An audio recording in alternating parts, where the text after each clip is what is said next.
দিঘির ঘাট থেকে উঠে অচেনা অজানা রাস্তা ধরে হাঁটছে বর্ষা। ব্যস্ত সময় পার করছে শহর। রাস্তায় দুই বা তিনটা রিক্সা ও অটো চলছে। মস্তিষ্ক শূন্য লাগছে। রাস্তার দুই পাশে বড় বড় নারকেল গাছ। একপাশে ধানক্ষেত। রাস্তার পাশে দুটি কুকুর ঘেউ ঘেউ করছে। বর্ষা হতাশা কাটাতে সে ধানক্ষেতের আইল ধরে হাঁটা শুরু করে। সে জানে না কোথায় যাচ্ছে। সম্বিত ফিরলে চারিদিক অন্ধকার। কানের কাছে মশা গুঞ্জন আর পাড়া থেকে শেয়ালের ডাক ভেসে আসছে। বর্ষার শুকনো রোগ দিলে পথ খোঁজার চেষ্টা করল। কিছুই লক্ষ্য করা যাচ্ছে না। বর্ষা মনে করতে লাগলো কিভাবে সে এখানে এসেছে। চোখের পলকে ধানক্ষেত থেকে বেরিয়ে রাস্তায় চলে গেল। জ্যোৎস্নার আবছা আলোয় চারপাশ আলোকিত। সে দূর থেকে কিছু শিয়াল দেখতে পেয়ে সাথে সাথে একটা গাছের আড়ালে লুকিয়ে গেল। বর্ষা সব মনে করতে লাগলো। মনটা ভালো না থাকায় সে ভিন্ন গ্রামের পথে হাঁটছিল। ধানক্ষেতের গলি ধরে হেঁটে ঢুকে যায়। সে ঘাসের উপর শুয়ে পড়ে ঘুমিয়ে যায়, কারণ মাঠে ঠান্ডা বাতাস বইছিল। ঘুম ভাঙল মশার কামড়ে। এখন অন্ধকারে বাড়ি ফেরার পথ খুঁজে পাবে কি করে? ফোন কই? কোথাও পড়ে যায়নি তো? ধানক্ষেতের ভেতর থেকে ইঁদুরের আওয়াজ আসছে। পানির পিপাসায় গলা শুকিয়ে গেছে। শেয়াল চলে গেছে ধানক্ষেতে। বর্ষা রাস্তায় এসে সোজা হাঁটতে থাকে। কিছু দূর যাওয়ার পর সে দেখতে পেল কিছু লোক বৃত্তাকার বসে আছে। বর্ষা ওদের দিকে এগিয়ে গেল। করুণ কণ্ঠে বলল, ওখান থেকে একটু পানি দিবেন চাচা? আমার খুব পিপাসা লাগছে। বর্ষার মাথা থেকে পা পর্যন্ত তাকিয়ে একটা হাসি দিয়ে বললেন, পানি খাবে খুকি? এই নাও সব খাও। বর্ষা বোতলে একটা চুমুক নিয়ে বলল, খারাপ গন্ধ। প্রথমজন বললেন, আমাদের কলের জলে প্রচুর আয়রন, তাই অনেক পানিতে গন্ধ করে। তৃষ্ণা মেটাতে সে প্রায় সবটা শেষ করে দেয়। চারিদিক হঠাৎ ঘুরতে লাগলো। মাথাটা ঝিমঝিম করছে। মাথায় হাত দিয়ে মাটিতে বসে পড়ল। দ্বিতীয়জন বললেন, সম্ভবত মাতাল হয়েছে। তৃতীয় একজন বললেন, আর একটু অপেক্ষা কর। রাস্তার পাশে একটা বন্ধ দোকান। লাইটের আলোয় কয়েকজন পুরুষের মাঝে একজন নারীর শরীর দেখে চমকে ওঠে অভ্র। সে বাইক থেকে নেমে দৌড় দিল। অভ্র বর্ষার গালে হাত রেখে বলল, এই বর্ষায় তোর কি হয়েছে? বর্ষা নেশাগ্রস্ত গলায় বলল, অভ্র ভাই আপনি আসছেন। বর্ষা অজ্ঞান হয়ে গেল। পাশে বসা লোকদের জিজ্ঞেস করল অভ্র, আপনারা তাকে কি পান করিয়েছেন? প্রথমজন বললেন, জল চাইছিল, আমাদের তৃষ্ণা মেটাতে যাচ্ছিল তাই দিয়েছি। অভ্র রেগে গিয়ে একজনকে ঘুষি মারল। তাদের একজন সেই জায়গা থেকে গ্রামের দিকে ছুটে গেল। অন্য দুজন মধ্যে নেশায় বুঁদ হয়ে আছে, শরীরে কোন শক্তি নেই। তাদেরকে মারধর করে রাস্তায় ফেলে রাখা হয়। অভ্র চেঁচিয়ে বলল, বৃষ্টি উঠো, চল বাসায় যাই। ঘুমন্ত গলায় বলল বর্ষা, উহু, বাড়ি যাব না অভ্র ভাই। আমি তোমার সাথে থাকব। অভ্র রাগ দেখিয়ে বলল, তোকে 2 ঘন্টা ধরে খুঁজছি। বাড়ির সবাই তোকে নিয়ে টেনশন করছে। বর্ষা ঝিমাচ্ছে। অভ্র প্যান্টের পকেট থেকে ফোন বের করল। বর্ষার ফোনের লোকেশন এখনও কাছেই দেখাচ্ছে। বাড়িতে কল দিল। পাপিয়া বেগম ফোন রিসিভ করেন। অভ্র তাদের জানায় যে সে বর্ষাকে খুঁজে পেয়েছে। এরপর নেটওয়ার্কের জন্য কল কেটে যায়। অভ্র বর্ষাকে পাজা কোলে নিয়ে বাইকের দিকে হেঁটে যাওয়ার সময় লোকজন তাকে ঘিরে দাঁড়ায়। তৃতীয় ব্যক্তি ইতিমধ্যে মাতাব্বর ও গ্রামের কয়েকজনকে মিথ্যা বলে তার সঙ্গে নিয়ে এসেছে। মাতব্বর তাদের কথা না শুনে গ্রামে নিয়ে আসেন। অভ্রকে চেয়ারে বেঁধে বর্ষাকে মাটির ঘরে বন্দি করে রাখা হলো। মাতাব্বর ফজল মিয়া প্রচণ্ড ক্ষুব্ধ। তার গ্রামে এমন খারাপ কাজ সে মেনে নিতে পারে না। অবৈধ সম্পর্ক করা যুবক যুবতীকে লোকজন ধরেছে বলে তাদের আহত করেছে। অন্যান্য জন বলেন, মারের বদলে মার দেওয়া হোক। মাতাব্বর তা করেননি। যেহেতু একটা মেয়ের ইজ্জত জড়িত, তার শরীরে এই কলঙ্ক থাকলে সে আত্মহত্যা করতে পারে। সব কিছু ভেবে বর্ষা ও অভ্রকে বিয়ে দেওয়ার সিদ্ধান্ত নেন মাতবর ফজল মিয়া। অভ্রর মুখ বাঁধা থাকায় সে কিছু বলতে পারছে না। মাতাব্বরের নির্দেশে বাঁধন খুলে দেওয়া হলো। অভ্র সত্যিটা বলল, কিন্তু কেউ বিশ্বাস করল না। কেউ কেউ একসঙ্গে বলেন, বিয়ে এড়াতে ভাই বোনের সম্পর্কের নাম দিচ্ছেন তারা। কাজী উপস্থিত। জোর করে বিয়ে দেওয়া হবে। বর্ষা নেশাগ্রস্ত ছিল এবং সে এখনো সেই মাটির ঘরে। কাজী এসে অভ্রর সামনে বসে তাকে কবুল বলতে বলেন। অভ্র গম্ভীর ভঙ্গিতে বসে আছে। নেশা করা অবস্থায় বিয়ে হবে না, সে তা জানে। আর বিয়ে না করলে বর্ষার চরিত্রে দাগ পড়বে। সব দিক চিন্তা করে সে হ্যাঁ বলল। বর্ষা নেশায় মত্ত, সকাল হলেই সব ভুলে যাবে। মনে শুধু অভ্র রাখবে। কিছুক্ষণের মধ্যে বৈঠক শেষ হয়। অভ্রকে মাটির ঘরে পাঠানো হলো। অভ্র ঘরে ঢুকলো। সম্ভবত কারেন্ট নেই, মোমবাতি জ্বলছে। কার্পেটে শুয়ে থাকা বর্ষাকে দেখে হৃদয় ধূপ করে উঠল। অভ্র এগিয়ে যায়, নত যেন। বর্ষাকে দুহাতে তুলে জড়িয়ে ধরে। সে নীরবে কাঁদছে। বর্ষা তার দিকে তাকিয়ে বিড়বিড় করে বলল, অভ্র ভাই, তুমি এখন আমার স্বামী। মৃদু হেসে আবার বলল, আমি তোমার বউ। অভ্র কেঁদে ফেলল। বর্ষার কপালে একটা গভীর চুমু দিয়ে ক্ষীণ গলায় বলল, যা হয়েছে আজ ভুলে যা বর্ষা। ডট। সকালের সূর্য জানালা দিয়ে এসে বর্ষার মুখে পড়ছে। বর্ষা ঘুম থেকে উঠে চোখ খুলে দেখে যে সে মাটির ঘরে আছে। সে উঠে বসে দেখল অভ্র মাটির দেয়ালে হেলান দিয়ে ঘুমাচ্ছে। বর্ষা মাথা ধরে বসে আছে। মাথা ঘুরছে। রাতের কথা কিছুই মনে করতে পারল না। বর্ষা উঠে অভ্রর পাশে বসে অভ্রকে ঠান্ডা গলায় ডাকতে লাগলো, অভ্র ভাই। বন্ধ চোখ খুলে বর্ষাকে কাছে দেখে কর্কশ স্বরে বলল, তুই আমার এত কাছে কি করছিস? অভ্র বর্ষাকে কারো সামনে আনেনি, কারো কাছ থেকে বিয়ের কথা শুনবে এই ভয়। অভ্র তাকে বাড়িতে রেখে একাই চলে যায় গ্রামের প্রধানের সাথে দেখা করতে। কিছুক্ষণ পর গ্রাম ছেড়ে বেরিয়ে যায়। গ্রামের বাইরে একটা টং দোকানে বাইক থামিয়ে দিল অভ্র। দোকান থেকে পানির বোতল এনে বর্ষার দিকে বাড়িয়ে দিল। বর্ষা বলল, আমি চা খাবো। অভ্র বলল, আগে পানি। আমি চা নিয়ে আসছি। হাতের তালুতে পানির বোতল থেকে পানি নিয়ে চোখ ধুয়ে নিল বর্ষা। অভ্র চায়ের কাপড় দিকে তুলে বলল, ধর। বর্ষা মিনমিন কণ্ঠে বলল, ধমক দিচ্ছেন কেন? অভ্র কর্কশ গলায় বলল, তোর জন্য। আমি সেই মাটির ঘরে সারা রাত বসে মশার কামড় খেলাম। ধমকাবো না তো কি করব? কে বলেছে একা একা বাইরে ঘোরাঘুরি করতে? বর্ষা স্বাভাবিক গলায় বলল, শুকরিয়া আদায় করুন অভ্র ভাই। আপনি চোর বলে মার খাননি। অভ্র হাসল। বিড়বিড় করে বলল, পাগলি। বর্ষা চায় চুমুক দিয়ে হঠাৎ বলল, ভাই অভ্র, জানো আমার ইচ্ছা পূরণ হয়েছে। অভ্র তাকালো। জানতে চেয়ে বলল, কি? বর্ষা একটা দীর্ঘ নিঃশ্বাস ফেলল। চারপাশে তাকিয়ে বলল, সকালের সময় টং দোকানে বসে চা খাওয়া। অভ্র হতভম্ব হয়ে যায়।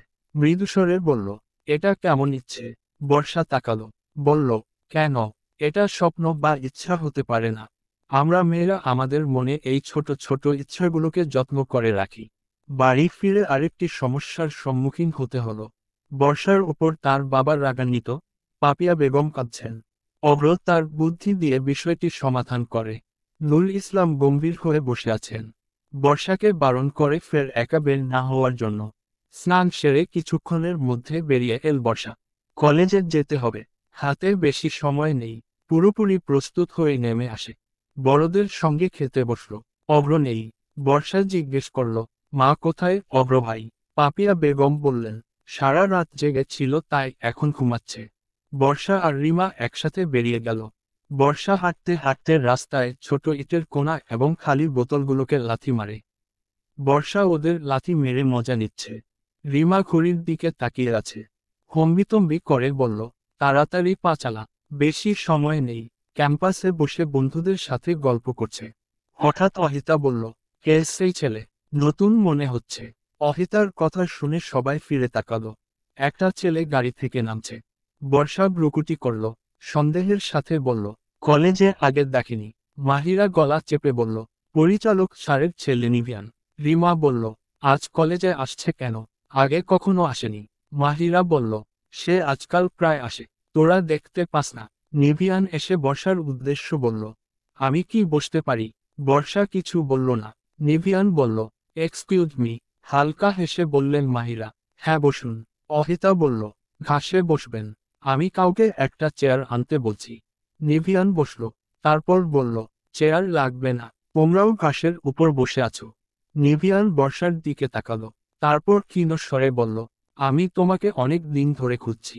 আমি যেদিন কলেজে আসি সেদিন তুমি আসো না, তাই এতদিন দেখা হয়নি। বর্ষা তাকালো।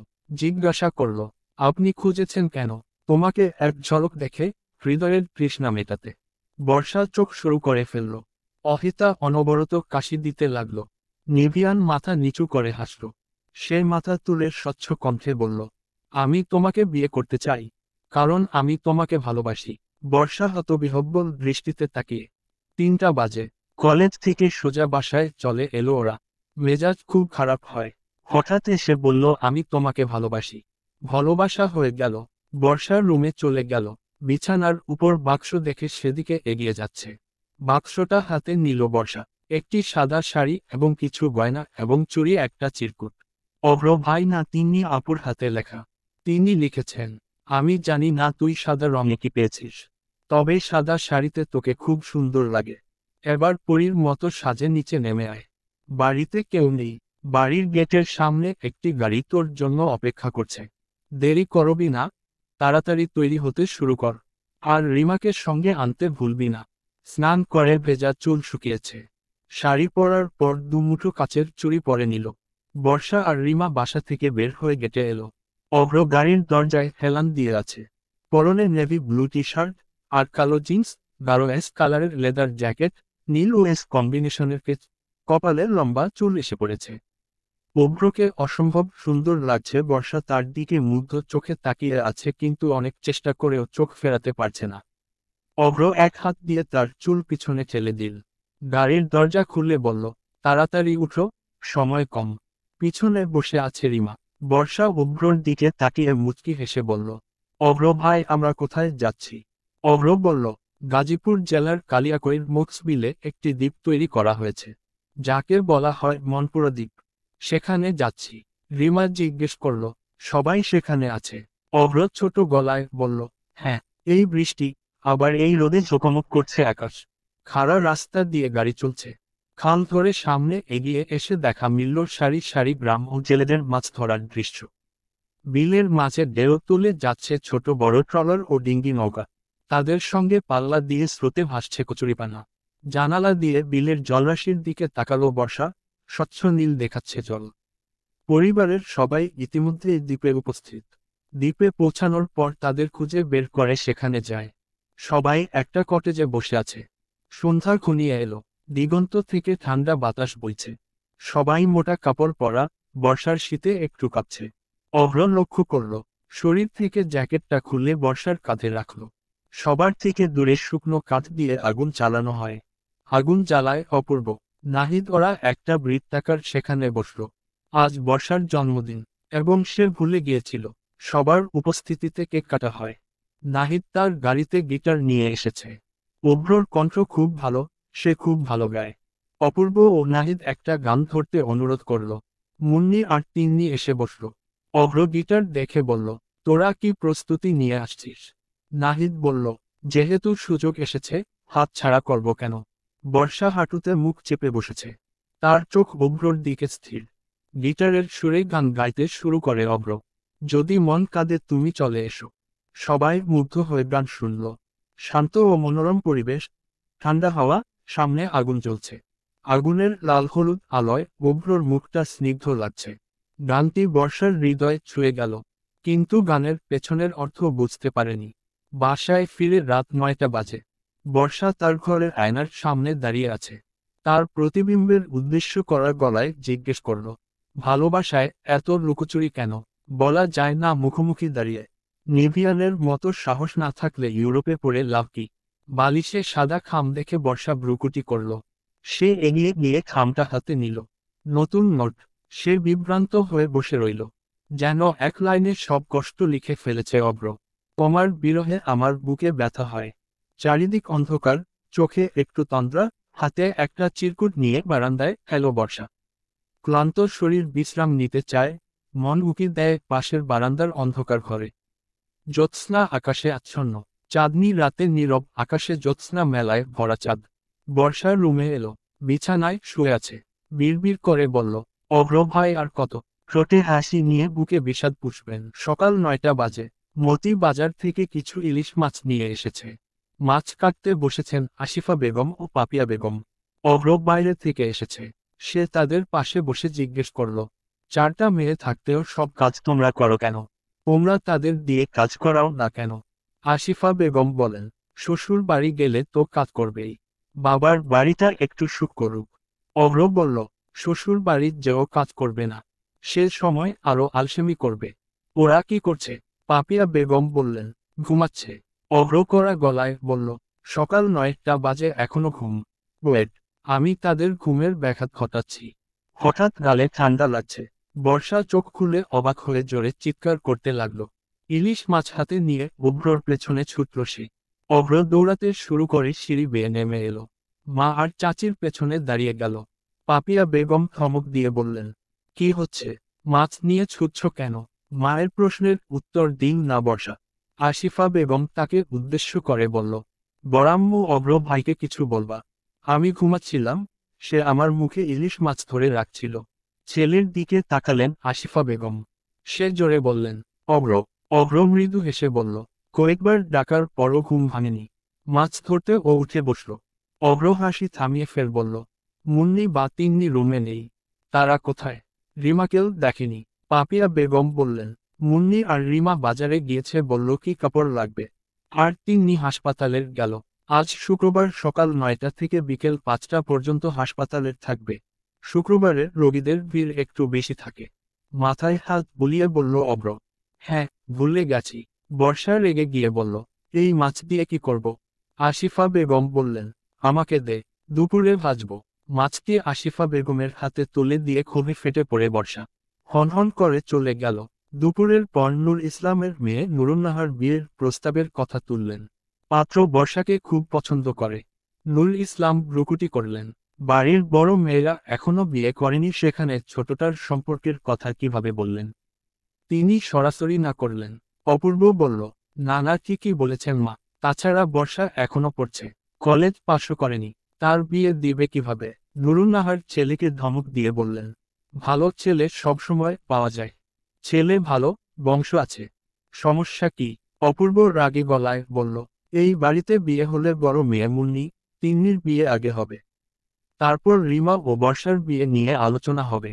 নাহিদ ইতস্তত করে বলল, কিন্তু অপূর্ব কাঠখোট্টা বলল, খান বংশের মেয়েরা যথেষ্ট ভালো, তাদের সাথে ভালো হবে ইনশাআল্লাহ।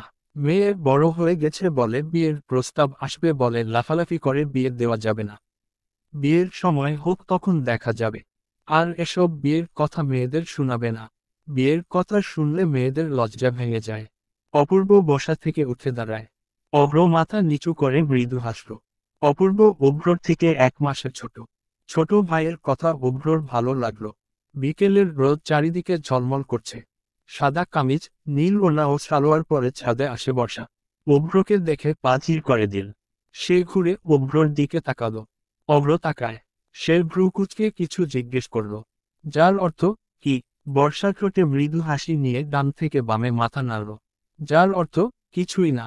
মুখে কিছু না বললেও তার অস্থির মন অভ্রর দিকে ছুটতে থাকে। কিন্তু তার মুখটা খুব শান্ত। বর্ষা প্রায় স্বপ্ন দেখে, চোখের পাতায় ঝিকিমিকি করছে স্বপ্নের দর্শন। মাতাল হয়ে সে একটি ঘরে বসে আছে এবং তার চারপাশে বসে থাকা বেশ কয়েকজন মহিলা তার দিকে তাকিয়ে আছে। কাজী সামনে বসে আছে, বিয়ে পড়াচ্ছেন। বরের নাম অভ্র। এবং তারপরে স্বপ্ন গভীর হয়। সে নিজেকে অভ্রর বুকে উপস্থাপন করে। বর্ষা অভ্রর মুখোমুখি হতে চায়, জানতে চায় কেন সে এমন স্বপ্ন দেখছে। টানা দুদিন একই স্বপ্ন দেখার কি কোন মানে আছে, নাকি অকারণে মাথা ঘামাচ্ছে? বর্ষা সোজা হয়ে দাঁড়িয়ে আছে, ঠোঁট কামড়াতে শুরু করেছে। গম্ভীর অভ্র চোখ পিটোপিট করে, তারপর তার দিকে তাকিয়ে কড়া গলায় জিজ্ঞেস করল, বাড়িতে খেতে দেওয়া হয় না? ঠোঁট কামড়াচ্ছিস কেন? বর্ষা ভ্রুকুটি করল। সে গম্ভীর সুরে বলল, অভ্র ভাই আপনার কি? অভ্র মাথা নিচু করে নরম গলায় বলল, কিছু না। বলে থামল। তারপর ক্ষীণ কণ্ঠে বলল, আমি সেই সীমান্তে হারিয়ে যেতে চাই, যেই সীমানার শেষ প্রান্তে তোমায় পাব। বর্ষা স্পষ্ট শুনতে পেল ক্ষীণ কণ্ঠস্বর। গম্ভীর কণ্ঠটা নিমিষেই নরম হয়ে গেল। কিছু বললেন? অভ্র বলল, না। অভ্র চলে গেছে। বর্ষা বলল, ইন্ট্রোভার্ট পার্সন মানুষ কি এমন হয়? 2 সপ্তাহ পর। দেয়াল ঘড়ি টিক টিক করে চলছে, তার কোন ক্লান্তি নেই। গভীর রাত, ঘড়ির কাঁটা 12টা বাজলো আর জোরে জোরে টুংটাং শব্দ হলো। বর্ষার খুব ঘুম পাচ্ছে, সে চোখ খুলতে পারছে না। ঘরে আবছা আলোয় ডিম লাইট জ্বলছে। বারান্দায় কিছু পড়ার আওয়াজ হলো। বারান্দার দরজাটা ভেজানো ধাক্কায় খুলে গেল। সে স্থিরভাবে বিছানার কাছে গেল। অভ্র বর্ষার দিকে তাকিয়ে তাকে দেখতে ব্যস্ত। তর্জনী ঠোঁট ছুঁয়ে আদর করল। সে মাতাল কণ্ঠে বলল, মোমার ঠোঁটের উষ্ণতায় ডুবতে ইচ্ছে করে। একক উদ্ধৃতি চিহ্ন। অভ্র সময়কাল বিলম্ব করল না। তার এখানে থাকা উচিত নয়। শরীরে শিরশির করে শিহরণ ভাব জাগছে। অভ্র উঠে দাঁড়ালো। বর্ষা নিচু গলায় জিজ্ঞেস করল, আপনি এসেছেন অভ্র ভাই? বর্ষা থেমে গেল, তারপর আবার বলল, আমি জানি আপনি প্রতিদিন আমার ঘরে আসেন। অভ্রর পা থেমে গেল। বিছানা থেকে উঠে অভ্রর সামনে এসে দাঁড়ালো। বর্ষা গভীর মনোযোগে ওই দুই চোখের দিকে তাকালো। ক্ষীণ গলায় বলল, আমাদের বিয়ে হয়েছে অভ্র ভাই। এই সত্যটা আপনি সবার কাছে লুকিয়ে রেখেছেন কেন? অভ্র অবাক হয়ে তাকিয়ে আছে। বর্ষা আবার বলল, আমি আবার সেই গ্রামে গিয়েছিলাম। আমরা যে ঘরে থাকতাম সেখানের লোকেরা আমাকে চিনতে পেরে জিজ্ঞেস করলো কেন আমি আমার স্বামীকে নিয়ে আসিনি। আমি কিছুই বুঝলাম না। তারপর গ্রামের মাতব্বর চাচার কাছে নিয়ে যায়। তার ফোনে একটা ভিডিও আছে যেখানে আমরা বিয়ে করছি। অভ্র ঢোক গিলল, বলল, মাতাল অবস্থায় বিয়ে হয় না। বর্ষা অস্ফুট স্বরে বলল, তাহলে প্রতিদিন আমার রুমে আসেন কেন? একটু দেখতে। এগিয়ে গেল বর্ষা। সে অভ্রর পায়ে পা রেখে দাঁড়ালো। নিচু গলায় জিজ্ঞেস করল, শুধু দেখতে? মাথা ঘুরিয়ে নিল অভ্র। হ্যাঁ। বর্ষা অভ্রর গালে হাত রেখে বলল, আপনি নেশা করেছেন অভ্র ভাই। একটু। বন্ধুরা খাচ্ছিল। বর্ষা অভ্রকে জড়িয়ে ধরল। অভ্র তাকে দূরে ঠেলে দেওয়ার চেষ্টা করে। বর্ষা দুর্বল গলায় বলল, কেন বলতে পারেন না ভালোবাসি? অভ্র ওর কোমর জড়িয়ে ধরল। কাঁধে থুতনি রেখে বলল, ভালোবাসা যা ছুঁয়ে দিলেই ম্লান হয়ে যায়। বজ্রপাতের শব্দ কানে এলো, এবং মুষলধারে বৃষ্টি শুরু হলো। বর্ষার সাথে সাথে অভ্রর বুকে মুখ লুকালো। অভ্র তার মাথায় হাত রাখে এবং তার মুখ উপরে তুলে ধীরে ধীরে তার ঠোঁট স্পর্শ করে। অভ্র তার নরম ঠোঁটে গভীরভাবে চুমু খেল। অভ্র তার কানের কাছে ঠোঁট তুলে প্রফুল্ল হাসি দিয়ে ফিসফিস করে বলল, প্রণয় চলবে হানি। বর্ষা বুকে মুখ লুকিয়ে রেখে বলল, হুম। একটা ছোট চড়ুই অনেকক্ষণ খোলা আকাশে উড়ে বেড়াচ্ছে। অভ্রর ঘরে যাওয়ার জন্য বারান্দার দরজা খোলা পাখিটি ভুলে উড়ে গেল রুমে। বের হবার উপায় না পেয়ে সে কিচিরমিচির শব্দে ডাকতে লাগল। সিলিং ফ্যান নেই, এসির তাপমাত্রা খুবই কম। অভ্র তন্দ্রাচ্ছন্ন চোখে উঠে বসল। বিছানার পাশের সুইচবোর্ডটা চেপে ঘরের লাইট জ্বালিয়ে দিল। ছাদের চারপাশে উড়তে থাকা পাখিটি একসময় নিচে নেমে আসে। দেয়াল ঘেঁষে দাঁড়ালো। অভ্রকে দেখে বুকটা কেঁপে উঠছে তার। অভ্র মৃদু হাসল। বিছানা থেকে উঠে পাখিটিকে ধরল। দুই হাতে পাখি নিয়ে বারান্দায় এলো। তারপর ছেড়ে দেওয়া হয় খোলা আকাশে। উড়তে উড়তে পাখিটি একবার ফিরে তাকালো। অভ্র ভ্রু কুঁচকে মেঝের দিকে তাকালো। কাল রাতে কি বৃষ্টি হয়েছিল? সে এভাবে ভ্রুকুটি করল। বারান্দার মেঝে ভেজা। অভ্র পাশের বারান্দার দিকে তাকিয়ে দেখল দরজা বন্ধ, ব্যাপারটা ও ততটা গায়ে মাখল না। রুমে ফিরে এলো। হলুদ টি শার্ট পরে আয়নার সামনে দাঁড়ালো। বিছানায় ফোন ভাইব্রেট করা বাজছে। একটি বিদেশি নম্বর স্ক্রিনে ঝলকাচ্ছে। অভ্র ফোন রিসিভ করল। সে দীর্ঘ এবং গম্ভীর গলায় জিজ্ঞাসা করল, কি হলো আবার? ফোনের ওপাশের দিশেহারা লোকটি ইংরেজিতে বললেন, আমাদের 4জন লোককে ওরা নির্মমভাবে মেরেছে, বস। আমরা কি করব? আমি কিছুই বুঝতে পারছি না। আপনি জরুরি ফ্লাইটে আসুন। অভ্র গম্ভীর গলায় বলল, তুমি জি গ্রুপে থাকো। যত তাড়াতাড়ি সম্ভব আসার ব্যবস্থা করছি। অভ্র কল কেটে দিল। সে আলমারির কাভার থেকে পাসওয়ার্ড নিয়ে কারো অজান্তেই দ্রুত বাসা থেকে বের হয়ে যায়। মায়ের চিৎকারে জেগে ওঠে বর্ষা। সে বন্ধ দরজার ওপাশ থেকে চিৎকার করে। বর্ষা চোখ খুলে চারদিকে তাকালো। স্পষ্ট কণ্ঠে বলল, মা, অপেক্ষা আর ডেকো না, আমি উঠে গেছি। শরীর নিয়ে বিছানা থেকে উঠতে পারছে না। শরীর ব্যথা। হঠাৎ এমন ব্যথার কারণ? ঘুম কাটেনি। গামছাটা কাঁধে নিয়ে বাথরুমে গেল। শরীরে পানির ছিটা পড়তে সে ছিটকে উঠল। খুব জ্বলছে শরীর। সে তার জামা একটু নামিয়ে ফেলল এবং নখ ও কামড়ের চিহ্ন দেখতে পেল। তার ফর্সা শরীরের কিছু অংশ লাল হয়ে গেছে। মাথায় হাত দিয়ে মেঝেতে বসল বর্ষা। গত রাতের কথা একটু মনে পড়ে তার। ভেজা শরীর নিয়ে বাথরুম থেকে বেরিয়ে রুমে চলে গেল। ঘরটা খালি। অভ্র রাত্রে তার রুমে ছিল, তাহলে এখন কোথায়? বারান্দার দরজার দিকে এগিয়ে গেল। ভেজা দরজায় অভ্র কখন রাত গেল সে খেয়াল করেনি। বর্ষা বাথরুমে ফিরে গেল, তারপর দাঁত কিরমির করে এবং জ্বলন্ত সংবেদন সহ্য করে গোসল করল। বর্ষা আয়নার সামনে দাঁড়িয়ে ঠোঁটের দিকে তাকালো। নিচের ঠোঁট ফুলে গেছে এবং সামান্য কাটা। দীর্ঘ নিঃশ্বাস ফেলে চুপচাপ বসে রইল। বিছানার এক কোণে অভ্রর শার্ট পরে আছে। ওটা তুলে নিয়ে আলমারিতে রাখল। ঘন ঘন নিঃশ্বাস নিয়ে মনকে শান্ত করে ঘর থেকে বেরিয়ে গেল। সকালবেলা। সবাই তাদের কাজে ব্যস্ত। বর্ষাকে কেউ খেয়াল করেনি। সে একটা গভীর শ্বাস নিল। দিন শেষ হয়ে রাত আসে। অভ্রর খোঁজ পাওয়া গেল না। 2 মাস হয় দেশে এসেছে, আগে এমনটা করেনি। বাড়ির সবাই তাকে নিয়ে চিন্তিত। ফোন বন্ধ। এলাকার ছেলে পুলের মাধ্যমে অনুসন্ধান করা হয়। তার কেউই খোঁজ দিতে পারেনি।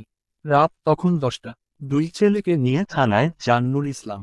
নাহিদ তার বাবাকে নিয়ে আশেপাশে খুঁজতে গেল। বাড়ির মহিলাদের সঙ্গে বসে আছে আসিফা বেগম। ইতিমধ্যেই অনেক চোখের জল ফেলেছেন তিনি। তিন্নি সবে হাসপাতাল থেকে ফিরছে। রাস্তার ধারে ল্যাম্পপোস্টের নিচে কেউ বসে আছে। তিন্নি ভ্রুকুটি করে গাড়ি থেকে নেমে এগিয়ে গেল। বর্ষা হাঁটু গেড়ে বসে আছে। একের পর এক গাড়ি চলছে। তিন্নি হাঁটু গেড়ে বসল।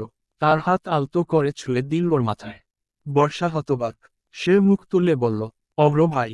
ভ্রু কুঁচকে গেল তিন্নি। জিজ্ঞাসা করল, অভ্র, অভ্রর কি হয়েছে? বুকে চেপে রাখা কান্না বেরিয়ে এলো। তিন্নিকে জড়িয়ে ধরে কাঁদছে। আপু, অভ্র ভাইকে পাওয়া যাচ্ছে না। নিচু গলায় বলল তিন্নি। অভ্র তো বাচ্চা না, ফিরে আসবে। চল বাসায় যাই। সামনেই বাড়ি, হাঁটবি না? কি গাড়িতে উঠব? বর্ষা বলল, দাদা, বড় চাচু আর বাবা থানায় গেছে। অপূর্ব ভাই আর নাহিদ ভাই সব জায়গায় খুঁজছেন, অভ্র ভাই কোথাও নেই। ব্যাপারটা গুরুতর, কিন্তু এখানে বসে কিছুই বোঝা যাচ্ছে না। বর্ষাকে জড়িয়ে ধরে তিন্নি বাড়ির দিকে হাঁটা শুরু করল। পুলিশ পরিদর্শক শরাফত খানের বন্ধু। সে অভ্রকে খুঁজতে লাগল। ড্রয়িং রুমের সবাই মাথায় হাত দিয়ে বসে আছে। অপূর্ব স্থির পায়ে সিঁড়ি দিয়ে নামল। নানার পায়ের কাছে বসে নিচু গলায় বলল, অভ্র এশিয়ায় ফিরে গেছে। সবার দৃষ্টি এখন তার দিকে। অপূর্ব একটা দীর্ঘ নিঃশ্বাস ফেলে বলল, আমি অভ্রের রুম থেকে এসেছি। তার পাসপোর্ট আলমারিতে নেই। কাউকে কিছু না বলে ও চলে গেছে। বর্ষা করুণ গলায় বলল, না, না, অভ্র ভাই এভাবে যেতে পারেন না। সে গুম হয়েছে। কেউ তাকে তুলে নিয়েছে। কিছুক্ষণ পর হয়তো ফোন করে মুক্তিপণ দাবি করবে। বর্ষাকে স্বাভাবিক মনে হয়নি। অপূর্ব বসা থেকে উঠে গেল।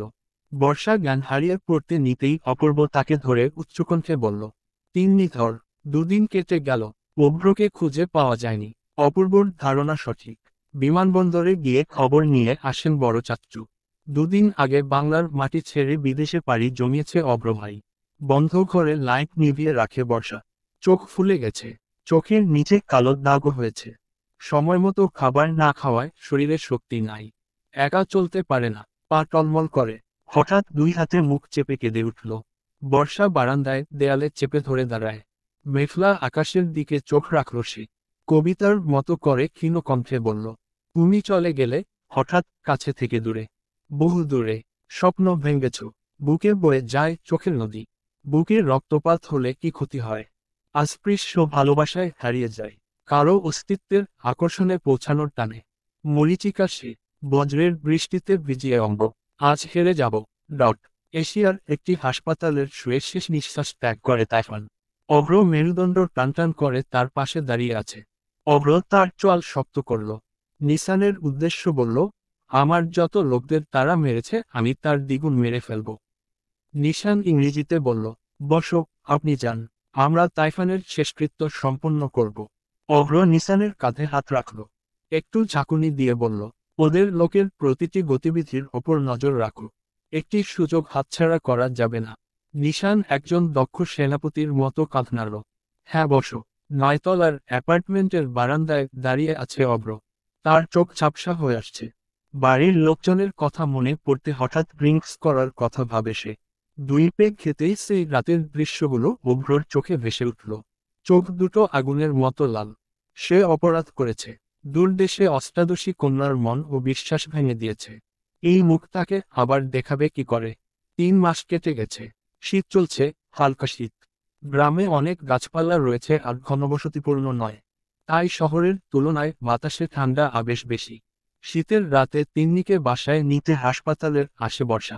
এখানে হঠাৎ অসুস্থ হয়ে পড়লে তিন্নি তার চেক আপ করে। ঘণ্টাখানেক পর জ্ঞান ফেরে বর্ষার। বর্ষা হাসপাতালের বিছানায় বসে আছে। চোখ জোড়া জলে টলমল করছে। যখন তখন চোখের জল গড়িয়ে পড়বে। বিষণ্ণ গলায় জিজ্ঞেস করল তিন্নি, কি করছিস বর্ষা? এত ভালোবাসা দেওয়ার ফলেই। বলে থামল তিন্নি। সে সাথে সাথে উচ্চস্বরে জিজ্ঞেস করল, এই সন্তানের বাবাকে? বর্ষা কেঁদে উঠল। কাঁপা কাঁপা গলায় বলল, অভ্র ভাই। বর্ষা, বাচ্চা কি করবি? আর বাড়ির লোকদের কি জবাব দিবি? মৃদু স্বরে জিজ্ঞেস করল তিন্নি। বর্ষা বিছানা ছেড়ে উঠল। তিন্নির দুই হাত ধরে বলল, আপু, আমার ভালোবাসার একমাত্র নিদর্শন, আমি তাকে কখনো হারাতে পারবো না। তুমি একটা ব্যবস্থা করো। ভাবল তিন্নি। তারপর বলল, আমি এই হাসপাতাল থেকে বদলে ব্রাহ্মণবাড়িয়া মেডিকেল কলেজ হাসপাতাল যাচ্ছি। আমি সেখানেই থাকব। তুই আমার সাথে চল, কিন্তু বাচ্চাকে কতদিন লুকিয়ে রাখতে পারবি? বর্ষা মৃদুস্বরে বলল, অগ্র ভাই না আসা পর্যন্ত। তিন্নি জোরে নিঃশ্বাস ফেলল। ঠিক আছে, আমি বাড়িতে সব সামলাচ্ছি। বর্ষা অনুকূলে থাকায় সবাই যেতে দিতে ইচ্ছুক হয়। বর্ষা ভাবছে তার প্রয়োজনীয় জিনিস কি নিয়ে যাবে। দিন বেশি নেই, আর মাত্র 7 দিন। 4 বছর পর। গুটি গুটি পায়ে হাঁটতে হাঁটতে হঠাৎ পড়ে যায় অর্ণব। কাঁদিনি, সে হাঁটু বেঁকিয়ে উঠে বসল। ময়লা তার পায়ে স্পর্শ করেনি। সে আবার 2 পায়ে হাঁটা শুরু করে। রান্নাঘরে ঢুকে মিষ্টি গলায় ডাকল, মা, মা। বর্ষা পেছনে তাকালো। একটা মুচকি হেসে দিয়ে জিজ্ঞেস করল, কি হয়েছে অর্ণব? অর্ণব 2 হাত বাড়িয়ে দিল কোলে ওঠার জন্য। তারপর বলল, মা, আমি খাবো। বর্ষা কোলে নিল। বলল, 2 মিনিট দাঁড়াও অর্ণব, এটা হয়ে আসছে। অর্ণবকে নিয়ে বারান্দায় এসে দাঁড়ালো। বাইরে বৃষ্টি হচ্ছে। বারান্দায় বৃষ্টির ফোঁটা পড়ছে। বাড়ির সামনে একটা গাড়ি দেখা গেল। তিন্নি ছাতা নিয়ে গাড়ি থেকে নামল। বেল বাজানোর আগে বর্ষা দরজা খুলে দিল। যদিও সে কিছুটা ভিজে ছিল। তিন্নি অর্ণবকে কোলে তুলে নিল। তারপর বলল, গাজীপুর যেতে হবে। দাদার অবস্থা খুব খারাপ। জেনারেল হাসপাতালের ভর্তি করা হয়েছে। দাদা তোকে আর আমাকে দেখতে চায়। অপূর্ব কল দিয়েছিল। তুই কি যাবি? যদি যেতে চাস রেডি হয়ে আয়। তিন্নি কথা শেষ করল। বর্ষা বলল, কি হয়েছে দাদার? আর আমরা দুজন যদি গাজীপুর যাই, তাহলে অর্ণব কার সঙ্গে থাকবে? এখানে কারো কাছে রেখে যাবি? বর্ষা বলল, অর্ণব এখনো অনেক ছোট। তাকে ব্রাহ্মণবাড়িয়ায় রেখে গাজীপুরে থাকব কি করে? তিন্নি বলল, গাজীপুর চল, আমার এক বন্ধুর বাড়িতে রাখব। তার 2টি সন্তানও রয়েছে। তাছাড়া বাড়িতে এখন অর্ণবের কথা বলতে হবে। অভ্র ফিরে আসবে বলে মনে হয় না। কেন অভ্রের জন্য ওর পুরো শৈশব নষ্ট করছিস? অর্ণবের অধিকার আছে তার সকল দাদা দাদি এবং খালা এবং চাচাদের দ্বারা ভালোবাসা পাওয়ার। তাছাড়া আমার বিয়ের কথাও বলাবলি হচ্ছে। বর্ষা বলল, ওখানকার পরিস্থিতি আগে দেখব, বলার মতো পরিস্থিতি থাকলে বলবো। তিন্নি বর্ষার মাথায় হাত বুলিয়ে বলল, এখন রেডি হো। অর্ণব খুশি হয়ে বলল, আমি দাদার কাছে যাব। ডট। তিন্নির বন্ধু দেশে নেই। স্বামীর সন্তান নিয়ে চলে গেছে বাহিরের এক দেশে। অনেকদিন যোগাযোগ না থাকায় তিন্নি তা জানত না। বর্ষা তিন্নির উদ্দেশ্য বলল, আপু তুমি হাসপাতালের যাও। আমি অর্ণবকে অহিতার বাড়িতে রেখে সোজা হসপিটালে চলে আসব। তুই আসতে পারবি তো? আমি কি তোর সাথে আসব? আমি পারবো আপু, তুমি যাও। নুরুল ইসলাম মোটামুটি সুস্থ। তার গলায় একটি ছোট অপারেশন করা হয়েছে। অপূর্ব ছোট্ট অপারেশনকে বাড়িয়ে বলেছে, কারণ বাড়ির সবাই চেয়েছিল বর্ষা বাড়িতে আসুক। সেই যে মেয়েটি গেল আর গাজীপুরে আসেনি। কখনো কখনো ভিডিও কলে কথা বলতো, কিন্তু সেটি 1 মিনিটের বেশি হতো না। অপূর্বর উপর রেগে গেল তিন্নি। বেচারার ওপর আর রাগ করিস না তিন্নি। হঠাৎ একজন পুরুষের মৃদু কণ্ঠস্বর শুনে তিন্নি স্তম্ভিত হয়ে গেল। নিঃশ্বাস ভারী হয়ে উঠল। সে ফিরে তাকালো অভ্রর দিকে। তিন্নি বাড়ির সবার কাছ থেকে বিস্তারিত শুনল। অভ্র কাল রাতে দেশে আসছে। আর সেই দাদা নূর ইসলামকে গলার অপারেশনের জন্য বুঝিয়ে হাসপাতালে নিয়ে আসে। চাপা গলায় বলল তিন্নি, আমি একটা ফোন করব। সবার থেকে একটু দূরে চলে গেল তিন্নি। বর্ষাকে কল দিল। শফিপুর থেকে রতনপুর যাওয়ার রাস্তায় দাঁড়িয়ে আছে বর্ষা। অহিতা তার সামনে দাঁড়িয়ে আছে। অর্ণবকে অহিতার কোলে তুলে দেওয়া হলো। তারপর বর্ষা কিছু একটা বলে তাড়াহুড়ো করে রাস্তা পার হতে শুরু করল। তারপর হঠাৎ কল এসে ফোনটা বেজে উঠল। তিন্নি কল দিয়েছে। সে হাসপাতালের গেছে। জরুরি ভেবে কল রিসিভ করে সে। তিন্নি বলল, বর্ষা, অভ্র আসছে। রাস্তার ঠিক মাঝখানে দাঁড়িয়ে আছে বর্ষা। তারপর হঠাৎ একটি গাড়ি ধাক্কা মারে। বাজারের জামে মসজিদটির সামনে নিথর হয়ে পড়ে আছে। রাস্তায় ভিড় জমালো। ফোনে সবার কথা শুনে তিন্নি ছুটে এল। পরিবারের সদস্যরা ওর সঙ্গে রয়েছে। রাস্তার লোকজন জানান, যে মেয়েটির সদ্য দুর্ঘটনা ঘটেছে তাকে তানহা হাসপাতালে নিয়ে যাওয়া হয়েছে। বর্ষা জরুরি ওয়ার্ডে আছে। মাথায় ও হাতে আঘাত লেগেছে এবং অন্য কোন ক্ষতি হয়নি। বর্ষা বিছানায় বসে আছে। তিন্নি একজন ডাক্তার। তাই সে নিজেও একবার চেক করল। বাড়ির সবাই বর্ষাকে জড়িয়ে ধরে কাঁদতে থাকে। দরজার সামনে দাঁড়িয়ে আছে অভ্র। বর্ষার সামনে দাঁড়ানোর সাহস নেই তার। অহিতা হাসপাতালের বাইরে আছে এবং অর্ণবকে কাঁদছে দেখে ভিতরে যায়। বাচ্চার কণ্ঠ শুনে সবাই দরজার দিকে তাকালো। 3 বছরের একটা ছেলে মা মা বলে দৌড়াচ্ছে। বিছানাটা অনেক উঁচু, অর্ণব উঠতে পারে না। তিন্নি অর্ণবকে বিছানায় উঠিয়ে দিল। ছোট্ট অর্ণব মায়ের বুকে আঁকড়ে ধরে। সবার মনে প্রশ্ন জাগে। পাপিয়া বেগম বলেন, এই ছেলেটাকে, আমার মেয়েকে মা ডাকছে কেন? তিন্নি আলতো করে চাচির কাঁধে হাত রাখল। নরম গলায় বলল, তার নাম অর্ণব। সে বর্ষার ছেলে চাচি। তারা অবিশ্বাসের চোখে তাকালো। সবার প্রশ্ন, বাবাকে? বর্ষার বাবা শাহরিয়ার খান বললেন, বর্ষা কবে বিয়ে করেছে আর এই ছেলের বাবাকে? অভ্র আওয়াজ তুলল, স্পষ্টভাবে বলল, আমি। সবার গম্ভীর মুখ মুহূর্তেই নরম হয়ে গেল। অভ্র এগিয়ে এলো। বর্ষার চোখ ছলছল করছে। অর্ণবকে প্রথমবারের মতো তার বাবা কোলে নিল। বুকের সাথে মিশে যায় অর্ণব, যেন আকাশ এসে মিশে গেল মাটির সাথে। অভ্রর চোখ ভিজে গেছে। সে একবার বর্ষার দিকে তাকালো। অভ্র খাটের একপাশে ছোট্ট একটু জায়গায় বসল। অভ্রের চোখের কার্নিশ থেকে এক ফোঁটা জল পড়ল এবং সে বর্ষাকে জড়িয়ে ধরল। মাথায় হাত বুলিয়ে নরম গলায় বলল, আই এম সরি। আমি তোমাকে ছেড়ে চলে গেছি আর যাব না। ডট। দূর আকাশে চাঁদ জ্বলে জ্যোৎস্নার রাতকে আলোকিত করে। ছাদে যাওয়ার পথে বাতি জ্বালিয়েছে বর্ষা। জ্যোৎস্নার আলো লাইট জ্বলাতে শোভা ছড়াতে পারছে না, অন্ধকারকে আরো ভয়ঙ্কর করে তুলছে। নিস্তব্ধ পায়ে হেঁটে এলো অভ্র। ডান পাশে দাঁড়িয়ে বলল, হানি। তার হৃদয় কেঁপে উঠল। ইচ্ছে না করলেই একবার শরীর কেঁপে উঠল। বর্ষা তাকালো। অভ্র বলল, আমার পিছনে অনেক শত্রু ছিল। তাদের সবাইকে শাস্তি দিতে এবং ফিরে আসতে 4 বছর লেগেছে। কিন্তু বিশ্বাস করো, আমি জানতাম না আমাদের একটা অর্ণব আছে। তুমি আমার জন্য কত কষ্ট সহ্য করেছ। বর্ষা তার তর্জনীটা অভ্রর ঠোঁটে রাখল এবং তার 2 পায়ে ভর দিয়ে দাঁড়ালো। কানের লতিতে ঠোঁট ছুঁয়ে নেশালো কণ্ঠে বলল, অভ্র ভাই, আপনার জন্য অপেক্ষা করতে আমার কোনো সমস্যা নেই। আমি সারা জীবন অপেক্ষা করতে পারি। অভ্র অবাক চোখে তাকিয়ে আছে বর্ষার দিকে। তারপর বুকে জড়িয়ে ধরে অভ্র ওর কপালে চুমু খেয়ে তারপর ওর ঠোঁটে চুমু খেতে থাকল। বর্ষা অভ্রর বুকে বা পাশে হাত রাখল। বাধা দিয়ে বলল, অর্ণব চলে আসবে। অভ্র ওকে জড়িয়ে ধরে আদরের সুরে বলল, কেউ আসবে না, আমি দরজায় ছিটকিনি দিয়ে আসছি। বর্ষার সাথে সাথে কয়েকটা কিল ঘুষি মারল অভ্রর শক্ত বুকে। নরম গলায় বলল, বর্বর। অভ্র জোরে হেসে বর্ষাকে শক্ত করে জড়িয়ে ধরল। সমাপ্ত।